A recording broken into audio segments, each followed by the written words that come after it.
ಯಾಕಂದ್ರೆ ಏನು ಗೊತ್ತಾ, ಫಸ್ಟ್ ತಿಳ್ಕೊಳ್ಳಲ್ಲ ನಾವು ಆ್ಯಕ್ಚುಲಿ ಏನು ಅಂತ.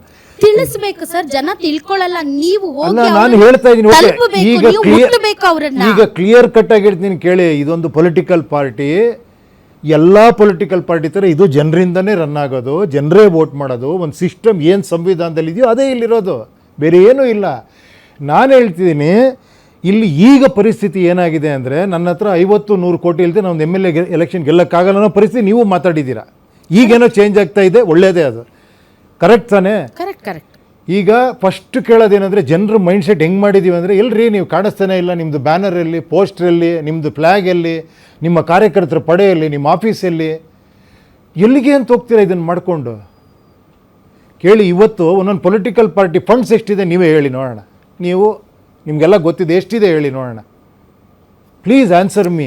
ಇತ್ತು ಸರ್, ಮೊದಲಿತ್ತು. ನೋ ಈಗಿಲ್ವಾ? ನೋ ಒಂದು ನಿಮಿಷ ಹೇಳಿ.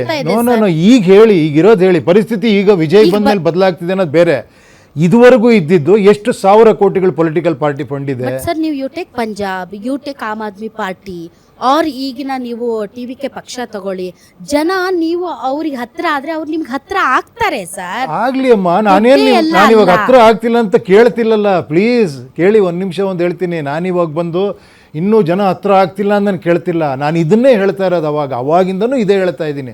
ಆಮ್ ಆದ್ಮಿ ಪಾರ್ಟಿಯವ್ರು ಬಂದು ಕೇಳಿದಾಗಲೂ ಇದನ್ನೇ ಹೇಳಿದೆ ನಾನು.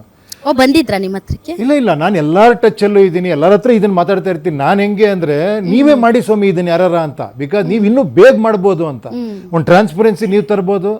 ಈಗ ಮೇಲಿರೋ ನಾಯಕರುಗಳು ಡಿಸೈಡ್ ಮಾಡಿದ್ರೆ ಟೋಟಲ್ ಫಂಡ್ಸ್ನ ಕಿತ್ತಾಕ್ಬೋದು. ಕರೆಕ್ಟ್ ಅಲ್ವಾ? ಡಿಜಿಟಲ್ ಇಂಡಿಯಾ ಅಲ್ವಾ ನಮ್ಮದು? We can communicate. ಆ್ಯಕ್ಚುಲಿ ನಿಮ್ಮ ಮಾಧ್ಯಮಗಳಲ್ಲಿ ಜಾಗ ಕೊಡ್ಬೋದಕ್ಕೆ, ಯಾರಿಗೆ ಎಲೆಕ್ಷನ್ ನಿಂತಿರೋ ಅವ್ರಿಗೆ ಅವ್ರ ವಿಚಾರನ ಜನಕ್ಕೆ ತಲುಪಿಸ್ಬೋದು.